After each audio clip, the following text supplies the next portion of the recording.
MacVoices TV at Macworld 2010 is sponsored by Data Robotics, the makers of Drobo and Drobo S, the world's best data storage experience. Hi, I'm Chuck Joyner, and this is MacVoices TV at Macworld 2010. We're on the show floor, and we found Nancy Gravley of the Mac Observer. Nancy, it's good to see you. It's good to see you too, Chuck. Nancy, I think we should probably designate you the official correspondent to MacVoices TV to the parties at the show. Okay. Why not? Yeah, I think you've been at every one I've been to. You know, I've seen you there. Yeah, I do all of my partying for the whole year at Macworld, so I'm obligated to go to all of them. Okay, will that be the subject of your next column at the Mac Observer? Actually, I wrote about that this morning. Did you really? I really did. I honestly, I didn't know. That's funny. How about this? The energy of the show. I mean, obviously, we like to joke about it. The energy of the parties is great, but how are you finding the show floor? It's amazing. It's absolutely amazing to me how exciting people are and how happy people are in here. The vendors, the people that are here, it's light, it's interesting. I don't feel any unhappiness at all. Now, you usually, your column is called Computing with Bifocals, so you tend to focus on either an older or a newer audience to the Mac platform. Any particular perspective on the show or the products you've seen from that angle? Yeah, actually, that's exactly what I've been looking for as I've gone up and down the booths and done media reviews. I've been looking for products that the average person would like to use, and there's a lot of them here. In fact, from my perspective, there's less really techie stuff here this year and more stuff for the regular user. And I think that's because there's so many independent vendors here this year, which is really cool because there's some really cool stuff here this year.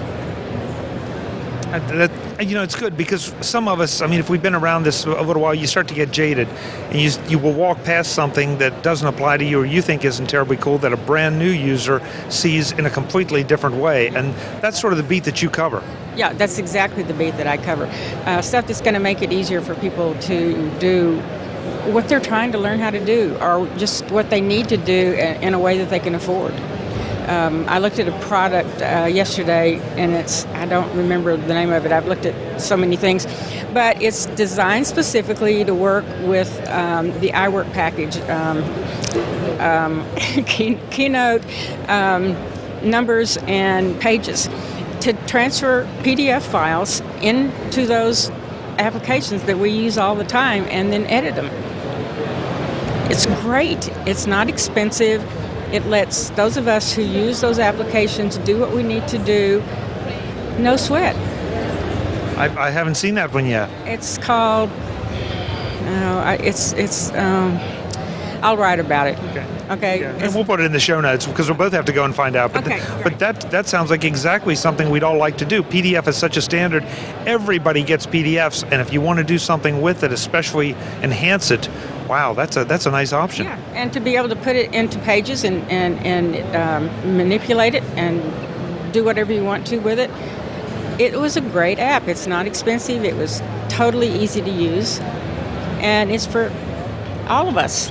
I don't care how my Mac works. That's why God gave me children, okay? Wait a minute. I'm not sure I understand the correlation there. They can fix my Mac. Okay, now I got it. They can tell me which one to buy. They can fix it. They can tell me how much RAM to get. I just want my Mac to work, okay? I don't care how it works. I just know it's wonderful and it's going to work. I want to be able to know how to do the things that I want to do. And an app like that, I can use, okay?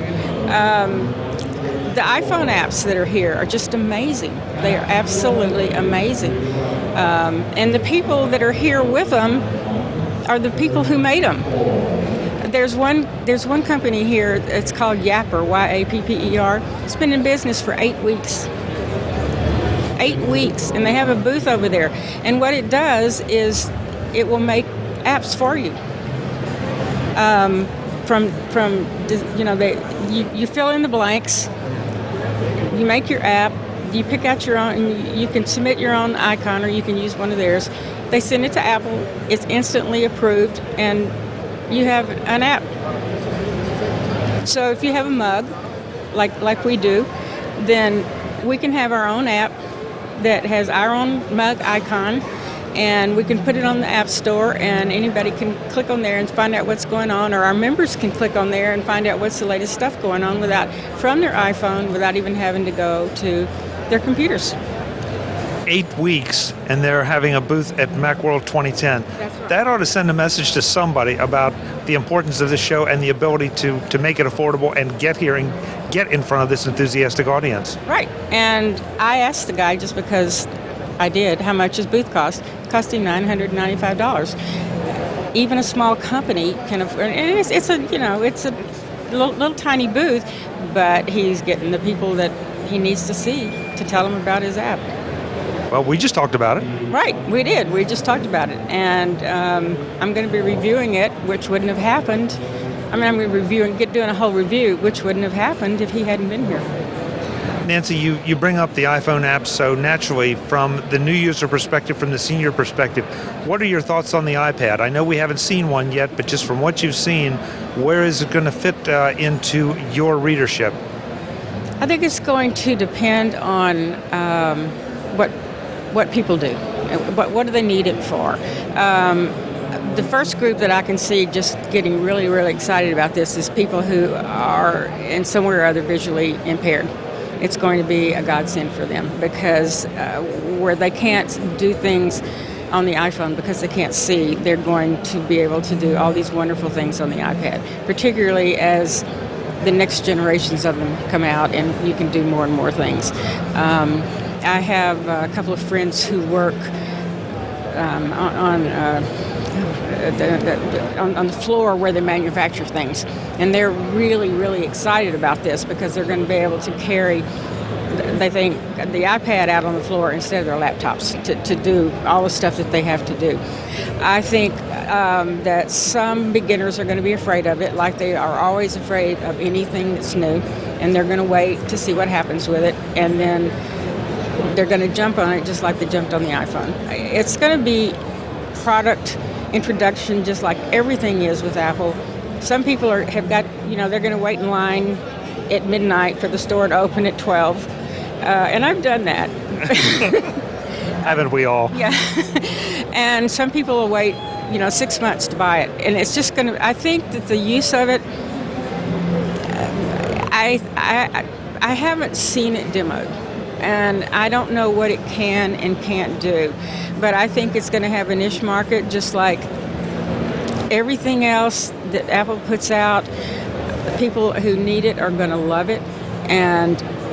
But I really see it having some specific uses for people who are visually impaired, who want to be able to sit and do what they maybe can do now on the iPhone and be able to do it on a bigger platform, and I think it's going to be cool. That's great.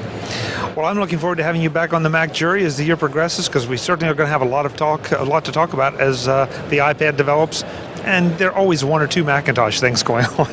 Yeah, one or two, and I look forward to being there. I'm always happy to participate. We'll see you at the party tonight. Is there another party tonight? There's always another party tonight at Macworld. If there is, I will be there. I don't doubt it for a second. Nancy, this is something I don't usually do in shows. This is you're the first guest I'm going to hug. All right. It's so good to see you. It's good to see you too, Chuck. I'm Chuck Joyner. This is Macworld, MacVoices TV and Macworld 2010. Nancy's got me all flustered. I'll be back again soon with more from the show floor. Thanks for watching.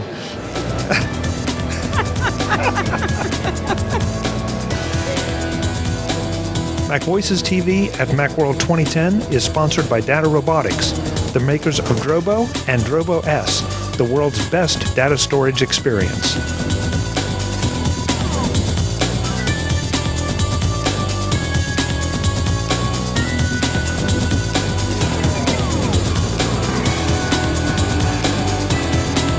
MacVoices TV is part of the MacVoices Group and a member of Mac Level 10.